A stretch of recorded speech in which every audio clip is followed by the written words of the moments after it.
Yeah, we back. Now today's gonna be a quick video. It's gonna be a follow-up to the one I dropped about 3 weeks ago entitled Monaleo, pro-black female rapper. And in that video, I was reacting to a music video that she had put out because I was very, I like what I was seeing. That type of media and imagery, we don't really get that too often from, from black women in the modern day, especially during this climate right now. And she was basically, standing on blackness, right? She had the Black American heritage flag in the video. Not only that, but she had the, the Marcus Garvey flag and various other flags of the diaspora and different, black nations, right? And I just love the energy. So, of course, I made that video showing her love. That video got, 8,000 views. And I didn't even get that video monetized because I was playing her song in the video. So I didn't get no money off it. It was just strictly me showing love to her, giving her, a little bit of exposure on my channel, and just, just genuine me showing support and showing love for what she did in the music video, which I appreciated, right? For me, I think when our women do things like this, I think it's good to highlight the positive and get behind them so we can encourage more behavior like this in the future. So maybe the next female artist might have the confidence to go out and stand on blackness unapologetically in the same fashion. Now, she is getting some pushback because of this, right? Because she's standing on blackness, but also global black unity, right? Across the diaspora, across the globe, as she depicted in the music video. And unfortunately, there are those who, they're against, unity amongst black folks, right? They don't believe in unity amongst black folks. They believe that we should be fragmented and divided while the adversary is strengthening his forces, right? So now I'm going to get into a clip from the Breakfast Club where she's speaking on that. Then I'm going to get into some of the reactions from her detractors. Then I'm going to get into her response to the detractors. And then, of course, I'm going to come back with my commentary, my opinion, my thoughts on the situation. So not wasting no time, let's get into it. I wanted to create a space for Black Americans to turn up and have a good time. Black people in general. So you see me cloaked in the Black American heritage flag in the video, but then you also see the flags behind me, the ethnic flags behind me stitched together. What was important to me was, like I said, to promote black unity and black community, because under the umbrella of white supremacy and racism, we are all black. So I wanted to detail these shared experiences across the diaspora. And I know it has upset a couple of people, which I can understand to a degree, because I feel like Black Americans, we want so badly to be represented and we want something of our own, because we feel like people have taken from our culture. And I understand that to a degree and still do. So I understand the frustration about incorporating the other flags, but I'm just here to detail what I was trying to depict, and that was black unity and black community. I'm here to bring us together. I knew you had something when I went to go search the song that morning on YouTube, and all I saw was reaction videos of people upset. Oh yeah, they was mad. He literally did that in here. Like, I was like, damn, is this? I was like, is this real? They this mad already? I'm like, when this song came out, it was only 6 days ago. Exactly, they were mad. All I'm gonna say is what I wanted to clearly detail these, like I said, shared experiences across the diaspora that we can't control. Our grandmothers are very similar. So I wanted to detail that. She off code, pushing Pan-Africanism, no thank you. So basically y'all saying y'all don't fuck with Monaleo anymore because of that Breakfast interview where she basically kind of was being a little Pan-African. People are not gonna like me saying this, but I'm gonna have to say it because it was fun while it lasted a couple of weeks, but that lady, Monaleo, she played y'all. Well, should I say, she played us, actually. People were watching her music video and listening to the lyrics, and then all the symbolism in the back was saying pretty much Pan-Africanism, People was asking questions about all these damn fucking foreign flags and all this shit. All these damn fucking foreign flags and all this shit. All these damn fucking foreign flags and all this shit. And, people was hoping, they were hoping for the best. And so she got on the Breakfast Club and started just yapping, running off at the mouth, and saying a whole bunch of Pan-Africanist talking points, that's the reason why you have all these foreign bums that love that song so much, because it was nothing but a song to try to get us back on the Pan-African plantation. That's all it was. You have all these foreign bums, all these damn fucking foreign flags and all this shit. So I like Monaleo as a person. I think she's a sweet girl, okay? But I think that anybody who tries to push Pan-Africanism it ain't gonna work right now. And that's just me being real and being honest and just keeping the facts as the facts, okay? We tired of Pan-Africanism. I'm glad Monaleo finally cleared up what she meant behind her music video, Sexy Sulan. And it was exactly what I thought it was. Some Pan-African foo-foo bullshit. So with Monaleo, this was a scam. This was intentional. This was a strategy. And I know y'all thought we were being harsh and a little bit too much when we said, yo, something ain't right with her. And I kind of sat on the sidelines because Rich Melanie, who's posted right here, Ben told us about this lady. And I was like, yeah, something ain't right. Okay. But I still sat on the sidelines. I was just like, whatever. I'm not going to say nothing too much about her. But when I saw this lady go on the Breakfast Club after trying to say that she was Sulani princess and all this stuff, and then say we're all black, that is actually, as y'all know, that's the opposite of what this movement is. You really want to unify with somebody who wants to see your downfall. That shit is completely naive and ridiculous. It'd be different if this shit was all love from Jump Street, like it was all love on both sides. Yeah, absolutely. Like, let's get together, let's like unify, and we good. But when you prove that you want to see me fall, you prove that you don't like me, you prove, oh, well, my family told me that I shouldn't fuck with y'all, that I shouldn't be talking to y'all Black Americans. We look down on y'all. Y'all don't have no culture. Y'all don't have no language. We really don't like y'all. We don't respect y'all. We want to avoid y'all. We want to come over here, and in order for us to be successful, we need to align with everybody except y'all. It's like that's who you want to unify with. I don't know what the fuck to tell you. Well, fuck you then. Yeah, You're a cracker. Yeah, fuck you. If you disagree with Black unity throughout the diaspora, just a lot of these be a white man. And if you don't agree with it, fuck you. I don't know what to tell you. Fuck you. Who the fuck y'all niggas? Who y'all feeling like? I've been seeing you little pussy ass tweets. Oh. So pop your shit. I've been seeing the pussy shit, and I just want to let y'all know I really don't give a fuck. I'm not reneging. I'm not going back on what I said. What I said was what the fuck I meant. And what I showed y'all and what I depicted in my imagery was what I felt. And if you feel some type of way, bitch, fuck you. I don't know what to tell you. It is what it was. I'm promoting Black unity, Black community, and Black love.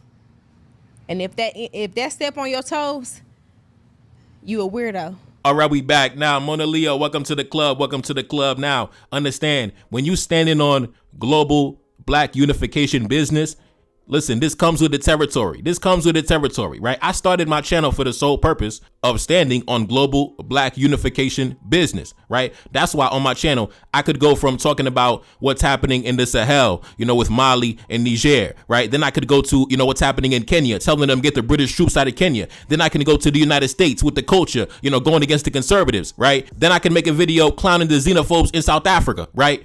Then I could make another video telling Paul Kagame stop destabilizing the Congo. Then I could make another video going into some old literature written by the ancestors from the Haitian Revolution. So I made this channel for the express purpose of global Black unification business. And what comes with the territory is you're going to get Black folks that come into the comment section that try to troll you, that try to, insult you, or express some inflammatory statements against you because for whatever reason, they don't believe in Black unity, right? They feel offended at the fact that you love your people around the world, right? That bothers them, right? That they feel like that's an insult to them. I don't know why, but being on YouTube for, going on about, 2-3 years now, I've grown accustomed to it. I have a long list of people blocked from the channel, banned from the channel, because as soon as you come into the comment section with the anti-Black unity, I'm going to escort you off the premises, right? So you're not going to be allowed to participate in the discussions over on this channel. We're going to escort you off the premises, and you're going to be watching from outside the club, right? You're going to be watching from across the street while we inside the club, having a good time. For example, just last week, right, I seen this guy on social media. He said this,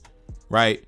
I'm cooking Neferkari Dessalines on his own YouTube channel. These Pan-African pussies always talking about join them, but at the same time, none of them are in power on their continent. That is your fault. None of you bitches are in power anywhere. Look inward, not at Black Americans, right? So like I say, man, when you standing on global Black unification business, you're gonna get characters like this. You know, this guy claimed to be in his mid 40s, right? I'm 29 years old. Oh, you Pan-African pussy, you a bitch. Listen, that's the hostility some individuals have when you standing on global Black unification business, right? That's just part of the climate right now, right? Back during 2013, when I was, fresh coming out of high school, it wasn't like this, right? But in 2025, if you standing on global Black unification business, it's going to be a lot of Black folks that view you as the adversary. It is what it is. I've grown accustomed to it. But do not let that get you off course. Do not let that get you discouraged. Do not let that get you off balance. Stand firm on what you believe in. Because as soon as you waver on what you believe in, as soon as you begin to falter on what you believe in, and you begin to buy into, the anti-Black, I don't like those Black folks over there, you buy into the agenda of the adversary. I remember back in 2024, there was a paper that was published by the French School of Economic Warfare, where they explicitly said that Pan-Africanism is actually a direct threat to the French government's foreign interests, their national interests. They labeled specifically Pan-Africanism in the paper, right? In the paper of the French School of Economic Warfare, they labeled Pan-Africanism as one of the main adversaries, one of the main threats that is destroying their influence on the African continent. And we're going to dive into that paper right now, right? As you can see, École de Guerre Économique. So let's get into it. As you can see by the cover, right? The cover of the paper. Pan-Africanism, a war of information against France in Africa, right? And of course, me on this channel, I've definitely been a part of that information war against the French government, right? For about 2-3 years now, we've been going hammer against the French government. We've been providing the counter propaganda against the French government, right? I'm one of many individuals, independent journalists, independent voices on the media that's been waging information warfare on the French government. So much so that the French School of Economic Warfare, they had to put a paper saying that Pan-Africanism is a national threat. So we're going to dive into this paper, what the adversary is saying about our illustrious ideology. And like I said before, it's the Pan-Africanist.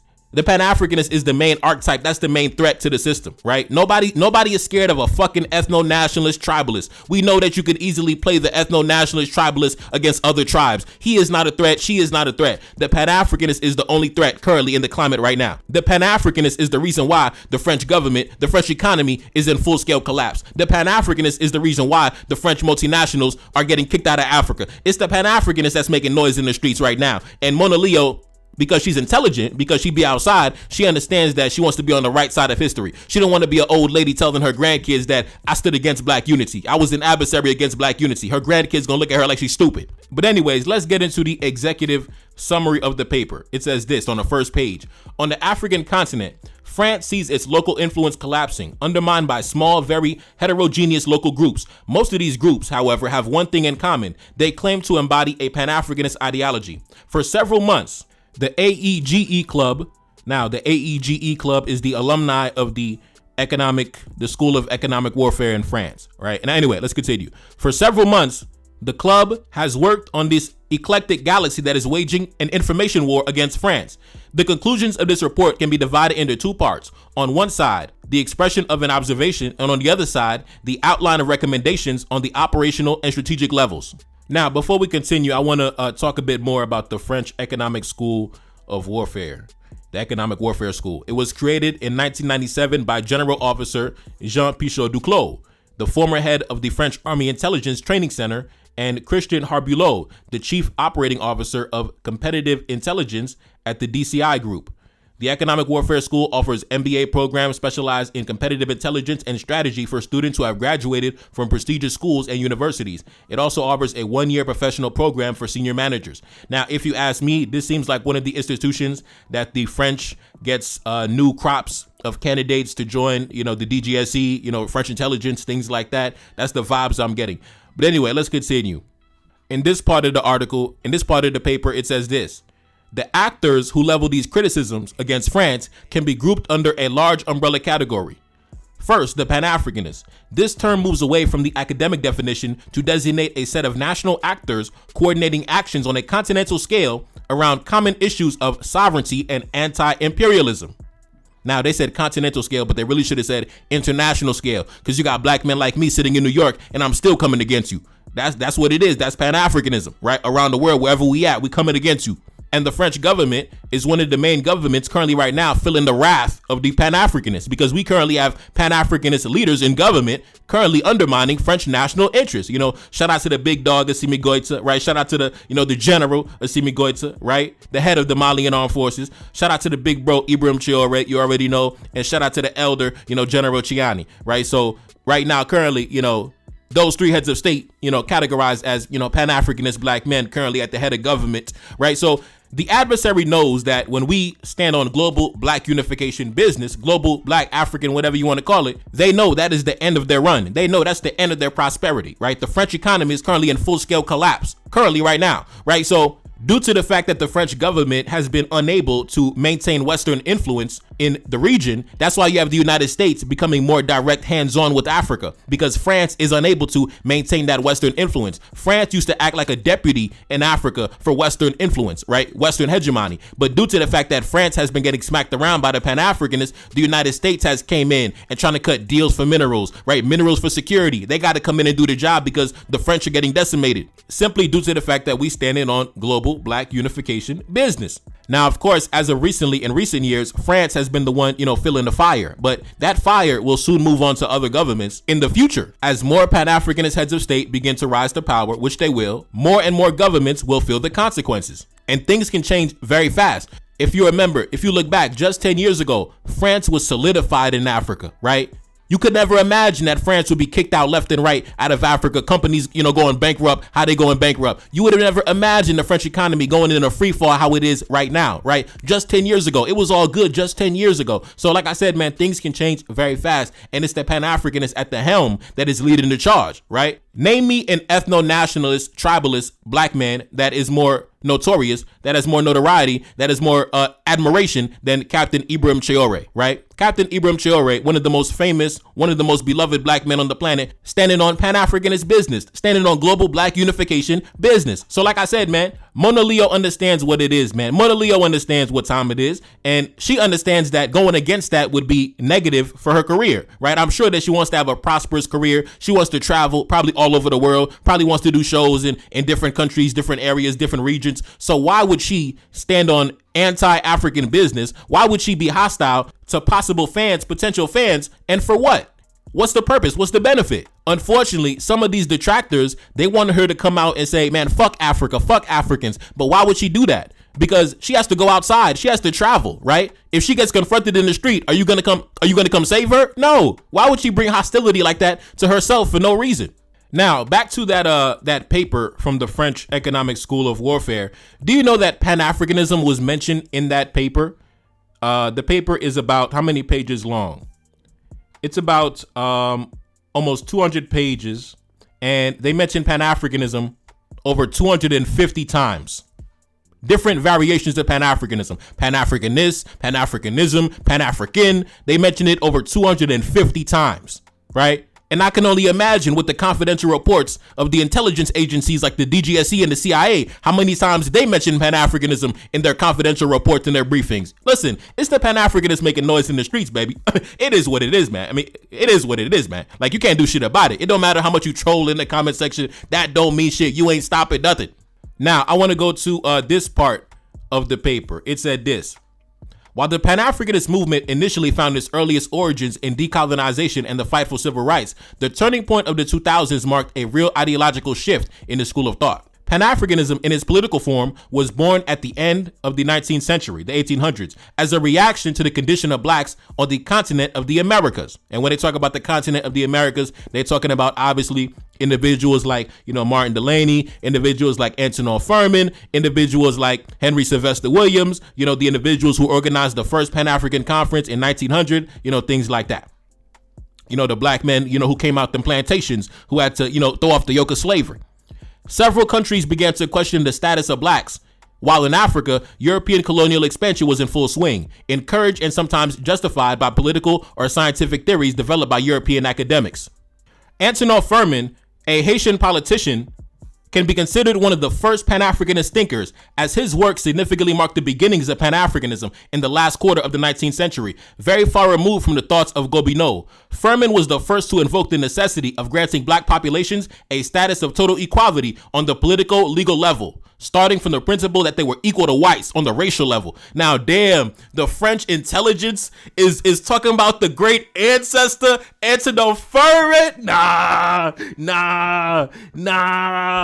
Hold up, bro. Hold up. They still talking about Furman in 2025. The enemy still talking about Furman. Yeah. Now, for those of y'all who don't know, take a look up on the screen. We gotta pay homage to the great one, the illustrious one himself, the great Antonin Joseph August Antonin Furman. Man, the great ancestor, right? Who wrote that epic book, The Equality of the Human Races, which, on my YouTube channel, how I like to debunk the conservatives and the white supremacists and the Christian nationalists.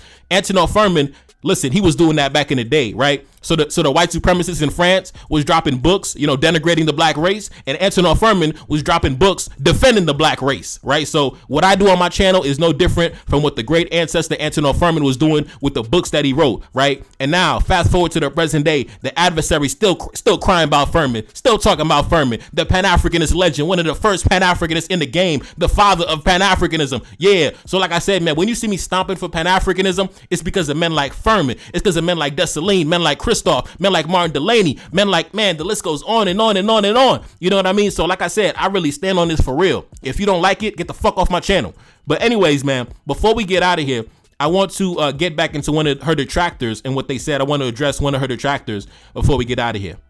But when you prove that you want to see me fall, you prove that you don't like me, you prove, oh, well, my family told me that I shouldn't fuck with y'all, that I shouldn't be talking to y'all black Americans. We look down on y'all. Y'all don't have no culture. Y'all don't have no language. We really don't like y'all. We don't respect y'all. We want to avoid y'all. We want to come over here, and in order for us to be successful, we need to align with everybody except y'all. It's like that's who you want to unify with. All right, we back. Now, this is an argument that I've heard a lot, right? For those who are detractors of global black unification business, right? They say, oh, well, these people, they said this about me and they talked down on me and they insulted me. Now, of course, when I hear that, I don't take it serious because I'm Haitian. Every negative stereotype that you can attach to a group of individuals has been attached to my people, right? They say, man, listen, those folks, they doing voodoo over there. Those folks worshiping the devil over there. Those are demonic individuals. They eat dirt. They do this. They eat cats. They're satanic. They do witchcraft. They're cursed. They're uneducated. They're refugees. This and that. They carry disease.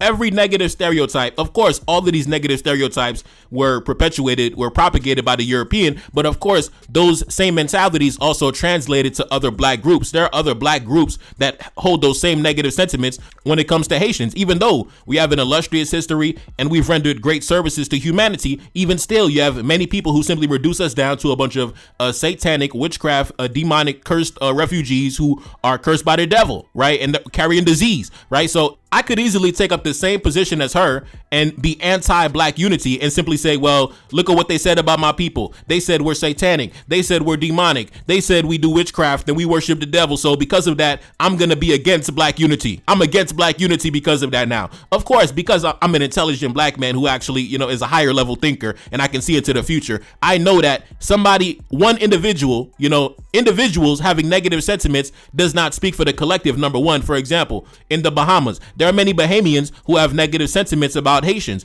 but I have, day one subscribers on my channel that are from the Bahamas, that are Bahamian, that have been following my channel since I had like 30 subscribers, right? So if I were to take, negative sentiments of, a segment of Bahamians and then cast the entire collective, then at that point I would also be, isolating, my Bahamian brothers in the comment section that's been supporting my channel from day one, right? So I never let, the ignorant speak for the collective, number one. Never that. You're never going to get a group of people who don't got their ignorant members in the bunch, right? Definitely not. So when it comes to her, I don't buy that. I don't buy that at all. I'm Haitian. Everybody done negatively stereotyped us with propaganda that was, perpetuated by the European. And I don't let that stop me from standing on global black unification business. The reality is you just are against black unity and you're using that as a justification, right? You're simply using that to justify what you already feel. The same thing for, the black women that be dating white men, right? Deep down, they just want to be with white men, but they're trying to, blame black men. I'm with white men because of what black men did, because black men did this and black men said that. No, you just love white men, right? So it's the same mentality. You just want to do something And you're trying to look for justification to, rationalize what you already want to do, right? You're against black unity. That's the foundation of your position. And now you're using anecdotal individual experiences. Oh man, this one Jamaican guy said this, and this one, guy from Panama said this. So I'm against black unity forever. What? You're stupid. Get the fuck out of here. We don't need any idiots in this camp. Number one, if you can't even think on a higher level enough to think beyond your individual interactions and understand about the collective, you're not fit to be in this conversation. You're not fit to be part of this, this ideology. You're not fit to be, rocking with us, period. Because you're stupid. And that's how we got to carry it. You see, on my channel, man, I got everybody on my channel. Every black ethnic group you could think of, I got on my channel. I even got Dominicans on the goddamn channel. Shout out to Dominican brothers that be in the channel, watching and commenting every now and again. Like I say, man, I'm standing on global black unification business. In every group, you're going to have your ignorant members. And in every group, you're going to have, those who are higher level thinkers. But especially, currently right now, in this day and time, right, where the white nationalists are, circling their wagons, coming together regardless of nationality. For example, Secretary of Defense Pete Hegseth, he's Norwegian. President of the United States, Donald Trump, Commander-in-Chief, he's German, Scottish, right? And I've already done videos going down Donald Trump's entire administration. This is an entire government that is run by white immigrants. And in the New York Times, an article just came out last week where Donald Trump is trying to revamp the entire refugee program in the United States to prioritize the immigration of white citizens from white nations, right? So these guys are coming together regardless of nationality. They standing on global white unification business. So the natural response to that, the natural counterpoint to that is global black unification business. And that's what we standing on, right? That's what we standing on. And Monaleo, she's intelligent for that because now, now she has the entire black world standing behind her, right? The entire black world. She got Neferkari Dessalines standing behind her, right? But if she was anti-black unity, I would have been on the microphone destroying her. That would have been bad for her, right? That would have been real bad. But now she has an ally in me. She has made an ally out of me. And now I'm going to defend her everywhere she goes, right? That's a way more diplomatic, way more intelligent route that she chose to take for her career and for her future and for her bank account and just simply for uplifting our people around the world during a time where a lot of people are bringing hostility against the black race. It is beautiful to see a black woman standing on black business. It's beautiful to see. We got to encourage that. We got to encourage our women to stand on black business. Stop talking about expanding your options and dating outside the race. Stop encouraging that bullshit. We got to encourage our women that stand on black business, encourage them, support them, show love to them so they can continue to, operate in a similar fashion, especially during this particular political climate, right? Why you think I'm dropping the culture every single day? Because there's a climate of hostility towards the black race currently in this point in time, and somebody got to be on the front line defending it every single day because they're on the offensive, they're on the attack every single day. So somebody got to be launching response missiles back every single day. So when it comes to me, once again, shout out to Monaleo, shout out to you. And, keep doing what you're doing. I just want to, send this video out there to let you know that regardless of the detractors or the hostility you may be receiving, understand that that's part of the game. I receive the same thing every single day. That's why my block list is very long. We had to escort a lot of individuals off the premises. So, and as you can see, in her concerts are still packed, right? So when you standing on global black unification business, right, you're going to be able to go on international tours, right? You're going to be able to go to any black nation in the world and get treated like royalty because of the fact that you're standing on global black unification business. Just like me, right? Just like me, there are individuals who are close to the governments in Mali, Burkina Faso, and Niger that watch my channel, right? That watch my channel. I've seen individuals that are close to the presidents in these nations reacting to my videos and translating it in French, right? I can go to damn near any country in the black world, and I guarantee it's a black man in that country that's going to receive me and show me love simply because of the work that I put in on my channel, standing on global black unification business. I can go anywhere in the world. I don't got to look over my back. I'm well respected and well protected. But if I was on the internet, bringing hostility, bringing anger, slandering and insulting other groups of blacks, I would never be able to travel all over the world. If I wanted to, I would have to watch my back. I wouldn't get no international support, and I wouldn't be making no money for real. So at the end of the day, man, global black unification business is simply the logical position to take. And once again, shout out to Monaleo. For those who want to stand against that, that's fine. That's your right. You have a right to do whatever you want. You have a right to stand against that, but just understand that you standing against that is not going to stop anything, and we're going to run clean right over you. Because like I said, we are the ones getting spoken about in these intelligence briefings, in these papers by these foreign governments labeling Pan-Africanism, which is basically global black unification business. as a national threat to the interests of these foreign nations. So at the end of the day, man, you know, get with it or get lost, man. Get with it or get lost. Shout out to Monaleo standing on what she's standing on. Of course, you know me. I'm standing on what I'm standing on, and it's never going to stop. Anyway, it's your boy Nefakari. That's Salim back in the Billy S and D. Second single off the next project, The Spy in Bamako. And guess what?